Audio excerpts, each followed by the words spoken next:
नमस्कार दोस्तों, मैं पंकज वर्मा आप सभी का स्वागत करता हूं।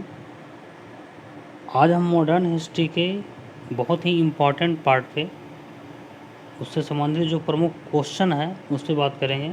और ये क्वेश्चन कई महत्वपूर्ण परीक्षाओं में पूछे गए हैं, उसका हम डिस्कस करेंगे। तो आपको ये पता होना चाहिए आगे कि यूरोपीय जो कंपनियां थी उसके आगमन से संबंधित ये प्रश्न होगा। और आपको ये भी जानना ज़रूरी है कि जो यूरोपीय कंपनियां जो भारत आई उसका आने का क्रम क्या था। तो पहले पुर्तगाली आए, उसके बाद डच, उसके बाद अंग्रेज़, उसके बाद डेनिश कंपनी, उसके बाद फ्रांसीसी। तो ये भारत आने का एक क्रम था यूरोपीय कंपनियों का। तो आगे हम बात करते हैं प्रश्न वाइज। पहला क्वेश्चन है, वास्को डी गामा कालीकट पर किस वर्ष पहुंचा था। तो ये जो है 20 जून 1498 को पहुंचा था। सही उत्तर हो जाएगा बी।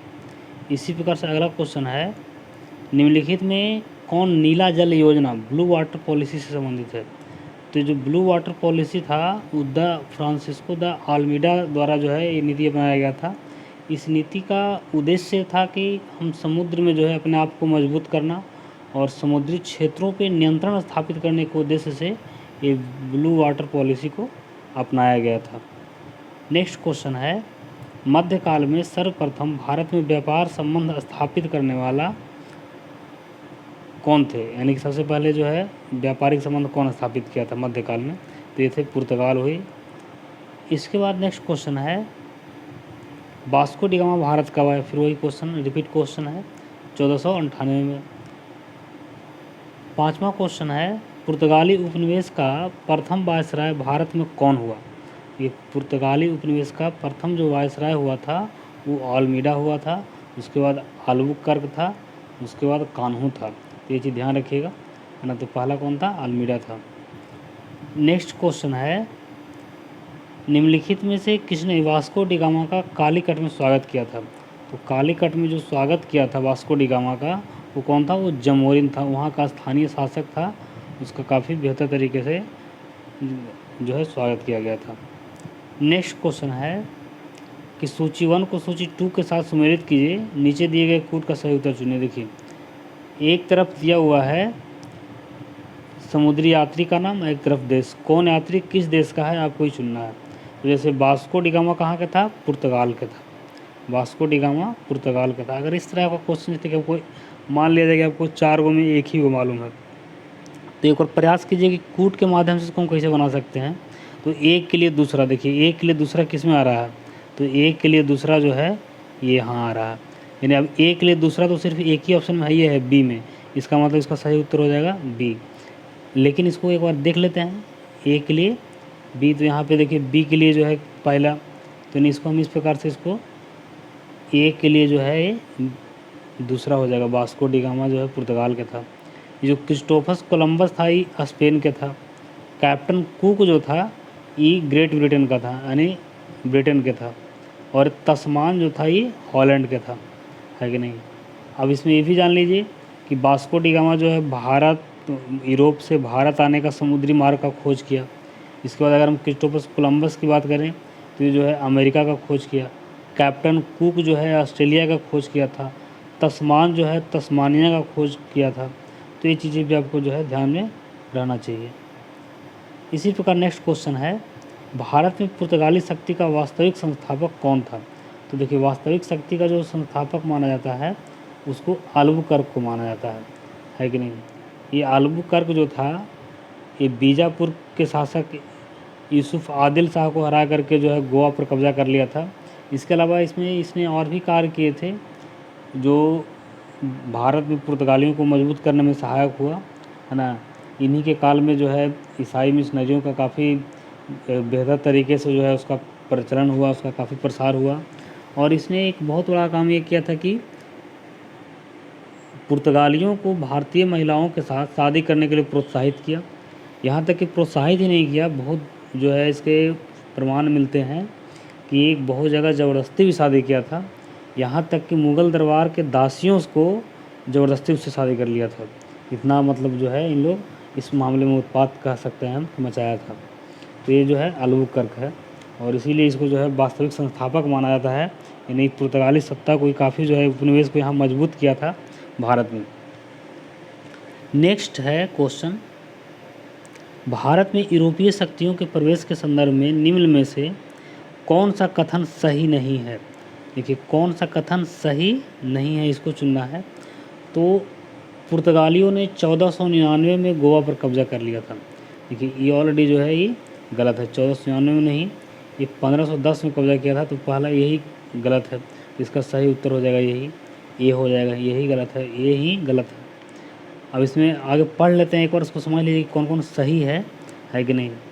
अंग्रेज़ों ने अपना पहला कारखाना दक्षिण भारत के मसूलीपट्टनम में लगाया था। देखिए अंग्रेज़ जो है पहले डिमांड कर रहे थे कि हमको कारखाना 1611 ईस्वी में मसूलीपट्टनम में लगाया गया था। इसको मछलीपट्टनम लिखा हुआ है, इधर थोड़ा सा हो गया है, समझ के पढ़िएगा। तो उन्होंने पहले डिमांड कहाँ किया था, सूरत में लगाने के लिए, लेकिन पुर्तगालियों के दबाव के कारण वहाँ जो है पहला कारखाना स्थापित नहीं कर पाया अंग्रेज़ों ने, और उसने कहाँ किया, मसूलीपट्टनम में किया था पहला कारखाना, जो अस्थायी था। ये चीज़ ध्यान रखिएगा, वहाँ जो कारखाना पहला स्थापित किया तो क्या था, अस्थायी था। इसके बाद नेक्स्ट कथन है, पूर्वी भारत में अंग्रेजी कंपनी ने 1633 में उड़ीसा में पहला स्थान जो है कारखाना स्थापित किया था। ये भी सही है। और डुप्ले के नेतृत्व में फ्रांसीसियों ने 1746 में मद्रास पर कब्जा कर लिया था। तो ये चीज़ भी आपको ध्यान रखना है। एक चीज़ और ध्यान रखिएगा, फ्रांसीसी जो कंपनियां थी ना, वो पूर्णतः सरकारी कंपनी था, और भी बाकी जो यूरोप से जो कंपनियां आई थी या तो पूर्णतः सरकारी नहीं था। ये चीज़ अंडरस्टैंडिंग के लिए ध्यान रखिएगा। नेक्स्ट क्वेश्चन है, पुर्तगालियों ने भारत में निम्नलिखित में से किस स्थान पर प्रथम दुर्ग का निर्माण किया। देखिए पुर्तगालियों द्वारा जो प्रथम दुर्ग का निर्माण किया गया था वो आपको कोचीन में किया गया था। कहाँ किया गया था, कोचीन में किया गया था। सही उत्तर हो जाएगा सी। नेक्स्ट क्वेश्चन है, किस यूरोपियों ने भारत में प्रथम सामुद्रिक व्यापार केंद्र स्थापित की। तो ये जो है पुर्तगाली ही हो जाएगा। प्रथम सामुद्रिक व्यापार केंद्र जो है यही स्थापित किया था। तो इसका सही उत्तर हो जाएगा सी। नेक्स्ट है, बंगाल की निम्नलिखित फैक्ट्रियों में से एक जो पुर्तगालियों द्वारा स्थापित की गई तो जो है हुगली में स्थापित किया गया था। हुगली, ये चीज़ ध्यान रखिएगा। नेक्स्ट क्वेश्चन है, पांडिचेरी वर्तमान पुदुचेरी जो है के संदर्भ में निम्नलिखित कथनों पर विचार कीजिए। देखिए यहाँ पे इस पर कथन पढ़िए कि ध्यान से उसको समझते हैं। पांडिचेरी पर कब्जा करने वाली पहली यूरोपीय शक्ति पुर्तगाली था। पांडिचेरी पर कब्जा करने वाली दूसरी यूरोपीय शक्ति फ्रांसीसी था। अंग्रेज़ों ने कभी पांडिचेरी पर कब्जा नहीं किया। अब इसमें आपको ध्यान से पढ़ करके समझना है कि इनमें कौन सा कथन सही है। तो इसका सही कथन जो है आपका ये वाला है, यानी सिर्फ एक है कि नहीं, पांडिचेरी पर कब्जा करने वाला पहली यूरोपीय शक्ति पुर्तगाली है। यहाँ पे दूसरा कथन गलती इसलिए है, इसमें लिखा पांडिचेरी पर कब्जा करने वाली दूसरी यूरोपीय शक्ति फ्रांसीसी है। नहीं, फ्रांसीसियों से पहले यहाँ डच और डेनिश ने भी यहाँ जो है पांडिचेरी पे कब्जा किया है। तीसरी कथन गलत है। अंग्रेज़ों ने कभी पांडिचेरी पे कब्जा नहीं किया, ये भी गलत है। ये भी जो है 1793 ईस्वी में अंग्रेज़ों ने पांडिचेरी पे कब्जा किया था, है ना। तो इसलिए ये भी कथन जो है गलत है। तो आपका सही उत्तर, मतलब कहने का मतलब कि एक जो है सही कथन है, तो एक जो है किसमें है, ऑप्शन ए में है। तो आपका सही उत्तर हो जाएगा ऑप्शन ए। नेक्स्ट है, हुगली को बंगाल की खाड़ी में समुद्री लूटपाट के लिए किसने अड्डा बनाया था। तो ये पुर्तगालियों ने किया था। पुर्तगालियों ने जो है एकदम, कहने का मतलब है कि क्या उसको बोलते हैं, अगर उसको कितना भी एक रॉन्ग वर्ड यूज कर सकते हैं इसके लिए, यानी इसका एक पतन का बहुत बड़ा कारण बना था, है कि नहीं। इससे जो है वहाँ का भारत का जो शासक वर्ग था उस समय का तत्कालीन, वो काफ़ी इससे परेशान हो गया था। यहाँ तक कि और भी जो भारत के व्यापारी वर्ग था वो परेशान था। तो ये भी एक भारत में पुर्तगालियों का पतन का एक बहुत बड़ा कारण बना, क्योंकि इससे जो है इसको एक जो समर्थन मिलना चाहिए था व्यापार के लिए, वो न भारतीयों द्वारा मिला न भारत के शासकों द्वारा मिला अंतिम में। हालांकि ये काफ़ी 100 वर्षों तक भारत में भी व्यापार बहुत तामझाम के साथ किया है पुर्तगालियों ने भी। तो आपको ये समझना है कि जो है लूटपाट कौन करता था, पुर्तगालियों लोग करते थे। नेक्स्ट जो है इस मामले में अगर हम बात करें तो डच काफ़ी समझदार निकले। डच जो है एक तरह से हम कह सकते हैं कि वो सहकारिता के लेवल पे काम करता था। यानी कहने का मतलब है कि वो अगर भारतीयों से काम करवाता था फैक्ट्री में तो उसको उचित मजदूरी देता था। वो किसी का शोषण नहीं करता था। उसका व्यापार काफ़ी जो है बेहतर तरीके से उन्होंने जो है किया और उस पर किसी प्रकार का कोई आँच जो है नहीं आया। लेकिन उस समय के अनुसार जो कमज़ोर होते गए और अंग्रेज़ मजबूत होते गए तो फिर अंग्रेज़ों ने जो है डचों को पदस्थापित कर दिया। वो अलग मुद्दा है, लेकिन ये चीज़ ध्यान रखिएगा इस मामले में। नेक्स्ट क्वेश्चन है आपका, बंगाल की खाड़ी में समुद्री डकैती हेतु हुगली का प्रयोग कौन करता था? देखिए हुगली इसी के द्वारा यहाँ कंपनी स्थापित किया, जो है फैक्ट्री स्थापित किया गया था पुर्तगालियों के द्वारा, और वहीं जो है लूटपाट भी करता था। ये चीज़ जो है ध्यान रखिएगा, ये पुर्तगाली ही थे। ये DPSC 2019 में पूछा गया क्वेश्चन है ये। नेक्स्ट क्वेश्चन है, निम्नलिखित में कौन कलकत्ता का संस्थापक था? ये कलकत्ता का संस्थापक जो है जॉब चार्नॉक को माना जाता है। ये जो है सूतानाती एक गांव था, सूतानुती करके, उसी गांव का माना जाता है कि इन्होंने इस गांव का स्थापना किया। वही बाद में जो है कलकत्ता का रूप में धीरे धीरे उभरता गया। तो सही उत्तर हो जाएगा जॉब चार्नॉक। नेक्स्ट क्वेश्चन है, कलकत्ता किसने बसाया था? तो कलकत्ता जो है वही सेम क्वेश्चन है, तो ये भी हो जाएगा जॉब चार्नॉक। सही उत्तर डी।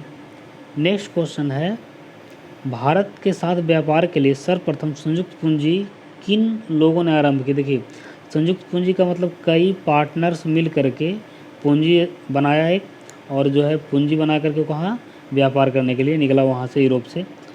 तो इस प्रकार से जो सबसे पहले ऐसा करने वाला देश जो था वो ग्रेट ब्रिटेन था, यानी कि अंग्रेज़ था, है कि नहीं? लेकिन ऑप्शन में अंग्रेज़ नहीं है, तो उसके बाद जो है अंग्रेज़ ऐसा कब किया था? ये किया था 1599 ईस्वी में, है कि नहीं? 1599 में किया था। लेकिन ये डच जो है 1602 ईस्वी में इस कंपनी का स्थापना किए थे। तो यहाँ पे आपको ऑप्शन के अकॉर्डिंग सही उत्तर हो जाएगा बी। लेकिन ध्यान रखिएगा, अगर ऑप्शन में अंग्रेज़ होता, ब्रिटेन होता, तो उसका सही उत्तर ब्रिटेन होता। इस चीज़ को काफ़ी बखूबी याद रखिएगा। नेक्स्ट सवाल है, निम्नलिखित कथनों में से कौन सा एक सही है? देखिए इसमें सही कथन को चुनना है, तो हम आगे बारी बारी से इन कथनों को पढ़ते हैं, उसके बाद इसको समझने का प्रयास करेंगे। आधुनिक कोच्चि भारत की स्वतंत्रता तक डच उपनिवेश था। ये बिल्कुल गलत कथन है, ये है कि नहीं? दूसरा है, डचों ने पुर्तगालियों को पराजित किया। डचों ने पुर्तगालियों को पराजित किया और आधुनिक कोच्चि में उन्होंने फोर्ट विलियम्स का निर्माण किया। ये सही उत्तर है, यही सही कथन है और सही उत्तर भी होगा, है ना? हम गलत कथन को भी पढ़ लेते हैं एक बार, क्यों गलत है। निम्न आधुनिक कोच्चि पहले डच उपनिवेश था, जिससे बाद में पुर्तगालियों का अधिकार हो गया। गलत है ये। आधुनिक कोच्चि कभी भी ब्रिटिश उपनिवेश का भाग नहीं रहा, ये भी गलत है। नेक्स्ट सवाल है, भारत में ईस्ट इंडिया कंपनी की सफलता का राज क्या है? देखिए इसको ध्यान से समझिए। ईस्ट इंडिया कंपनी भारत में सफल क्यों हो गया? तो भारत में राष्ट्रीय भावना की कमी, क्या उस समय जो है भारत के लोगों में भारतीयता का भाव नहीं था? बात सही था, भारत कई हिस्सों में बटा हुआ था और एक जो हमारी निष्ठा थी पूरे भारत के प्रति नहीं थी। हम अवध के थे, बंगाल के थे, यानी कोई उधर गुजरात का था तो कोई उधर जयपुर का था, है ना? तो इस प्रकार से हमारी भावना, एक राष्ट्रीय भावना हमारे अंदर नहीं थी। ये भी एक कारण है कि इसलिए हम एकजुट नहीं हो पाए उसके खिलाफ, अंग्रेज़ों के खिलाफ। दूसरा है, कंपनी की सेना को पश्चिमी प्रशिक्षण मिला था तथा उनके पास आधुनिक हथियार थे। बिल्कुल, हम जो है एक पारंपरिक हथियार से लड़ते थे उनसे, और उनके पास क्या था? आधुनिक हथियार था। तो जाहिर सी बात है उनके सामने टिक पाना थोड़ा मुश्किल हुआ। तीसरा है, भारतीय सैनिकों में राष्ट्रीय भावना का भाव था, जिसके फलस्वरूप कोई जो उन्हें अच्छा वेतन दे उसकी सेवा में लग जाता था। ये बात सही है कि भारतीय सैनिक ही भारतीय लोगों का शोषण कर देते हैं, यानी कि अंग्रेज़ों के पास जो सैनिक था उसमें हम कह सकते हैं 75% से ऊपर भारतीय लोग थे, और उन्हीं लोग के माध्यम से वो जो है भारत में शासन करता था। तो हम ये कह सकते हैं कि यहाँ जो है उनको जो भी अच्छा वेतन देता था सैनिकों को, और उसी को जो है उन्हीं की सेवा करते थे। जैसा कि आप मंगल पांडे वगैरह फिल्म में, हालांकि कुछ कहीं कहीं अपवाद आया जिससे विद्रोह हुआ भी है कि नहीं, लेकिन मोस्टली सैनिकों में जो है इसी प्रकार का भाव था, है ना, उसके अंदर राष्ट्रीयता की भावना उस समय तक नहीं थी। तो इसलिए इसका सही उत्तर हो जाएगा उपयुक्त तीनों ऑप्शन के अनुसार जो है ऐसा हुआ। नेक्स्ट क्वेश्चन है, निम्नलिखित ब्रिटिश कंपनियों में से किसे भारत में व्यापार करने का पहला अधिकार प्राप्त हुआ? तो पहला व्यापार अधिकार जो प्राप्त हुआ था, है ना, ब्रिटिश कंपनी की बात की जा रही है, तो पहला ये ब्रिटिश कंपनी को अधिकार लिवेंट कंपनी को मिला था। देखिए समझिए ध्यान से, 1593 ईस्वी में इसको जो है भारत से व्यापार करने का अनुमति मिला था, लेकिन ये जो व्यापार करने का अनुमति मिला था ये स्थल मार्ग के द्वारा मिला था कि आप स्थल मार्ग से जो है व्यापार भारत से कर सकते हैं। लेकिन ये जो ईस्ट इंडिया कंपनी जो व्यापार स्थापित किया भारत से, ये क्या था, ये समुद्री मार्ग के द्वारा। तो समुद्री मार्ग के द्वारा अगर कहा जाए है कि नहीं, तो यहाँ पे ईस्ट इंडिया कंपनी हो जाएगा, लेकिन यहाँ पे कोई स्पेसिफाई नहीं किया है कि स्थल मार्ग या समुद्री मार्ग, तो हम इस स्थिति में लिवेंट कंपनी इसका सही उत्तर होगा। तो ये चीज़ ध्यान रखिएगा। नेक्स्ट क्वेश्चन है, लंदन में ब्रिटिश ईस्ट इंडिया कंपनी के गठन के समय भारत का निम्नलिखित में कौन बादशाह था? देखिए उसका गठन जो हुआ था कब हुआ था, तो उसका गठन 31 दिसंबर 1599 को हुआ था, यानी हम उसको 1600 ईस्वी भी कहते हैं, कहीं कहीं मिलता है आपको। तो उस समय भारत में शासन किसका था? तो अंग्रेज का था, अकबर का था। अकबर जो है 1556 ईस्वी से कब तक रहा था, ये 1605 तक रहा था। कब तक रहा था? 1605 तक रहा था। तो इस स्थिति में हम कह सकते हैं कि जो है अकबर ही उसमें भारत का बादशाह था। तो ये चीज़ ध्यान रखिएगा। हालांकि वो पहली फैक्ट्री का स्थापना किया तो जहांगीर के शासनकाल में किया था, है ना, या आया भी था पहली बार किसके दरबार में, तो जहांगीर, क्योंकि उसमें 1605 ईस्वी तक ही रहा था और 1608 में जो है ब्रिटेन वाले लोग आए थे यहाँ। नेक्स्ट जो है क्वेश्चन, किस मुगल सम्राट के काल में इंग्लिश ईस्ट इंडिया कंपनी ने भारत में सर्वप्रथम कारखाना स्थापित किया? तो वो कौन था? जहांगीर। जो है अकबर के बाद शासन कौन बना था बादशाह? जहांगीर बना था। उसी के शासनकाल में जो है सर्वप्रथम कारखाना स्थापित किया था। कब किया था? तो 1611 में मसूलीपट्टनम में और 1613 में जो है सूरत में किया था। हालांकि मसूलीपट्टनम का जो कारखाना था वो अस्थायी था, ये चीज़ भी माइंड में क्लियर रखिएगा। नेक्स्ट क्वेश्चन है, भारत में 1613 ईस्वी में अंग्रेज़ों ने अपनी पहली फैक्ट्री कहाँ स्थापित की? तो अंग्रेज़ों ने अपनी पहली फैक्ट्री जो है कहाँ स्थापित की थी? 1613 में वो की थी सूरत में, 1611 में मसूलीपट्टनम में, जो कि अस्थायी फैक्ट्री था। नेक्स्ट क्वेश्चन है, ईस्ट इंडिया कंपनी की प्रथम फैक्ट्री स्थापित की गई थी, कहाँ की गई थी? तो ऑप्शन के अकॉर्डिंग सूरत में की गई थी। नेक्स्ट क्वेश्चन है, निम्नलिखित में से किस अंग्रेज अधिकारी ने पुर्तगालियों को स्वाली के स्थान पर हराया था? देखिए अंग्रेज अधिकारियों ने पुर्तगालियों को, स्वाली जो है सूरत के पास ही पड़ता है एक जगह, है ना, तो वहाँ किस हराया था पुर्तगालियों को? कौन हराया था वो? तो अंग्रेज अधिकारी था थॉमस वेस्ट, ध्यान रखिएगा। नेक्स्ट क्वेश्चन है, निम्नलिखित यूरोपीय व्यापारी कंपनियों में से किसने सूरत में सर्वप्रथम अपना कारखाना स्थापित किया? देखिए इसको ध्यान समझिए। तो पहली बार सूरत में जो है कारखाना स्थापित कौन किया था? तो ये किया था अंग्रेज़ों ने किया था। कब किया था? 1613 में किया था। अगर हम फ्रांसीसियों की बात करें, है कि नहीं, तो फ्रांसीसी 1668 में जो है सूरत में कंपनी स्थापित किए थे, हालांकि वो भी अपना पहला फैक्ट्री सूरत में ही लगाया था। डचों की बात करें तो ये भी जो है ये 1616 ईस्वी में शायद अपना फैक्ट्री स्थापित किया था सूरत में। तो इसलिए सही उत्तर इसका हो जाएगा आपका बी, अंग्रेज़ों के द्वारा। तो पहली बार जो है कारखाना स्थापित किया था कौन? अंग्रेज़ों ने, सूरत में। तो ये चीज़ ध्यान रखना है। नेक्स्ट क्वेश्चन है, वर्ष 1613 में ईस्ट इंडिया कंपनी को कहाँ एक कारखाना स्थापित करने की अनुमति मिली थी? 1613 में सूरत में उसको कारखाना स्थापित करने की अनुमति मिली थी। नेक्स्ट क्वेश्चन है,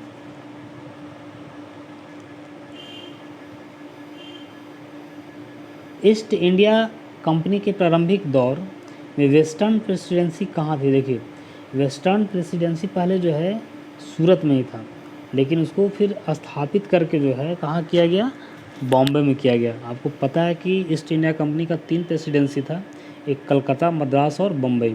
लेकिन बम्बई प्रेसिडेंसी जो है शुरुआती में इस कहाँ था स्थापित, सूरत में था। इसको यहाँ से ट्रांसफ़र करके बम्बई में शिफ्ट किया गया था, तो ये आपको ध्यान रखना है।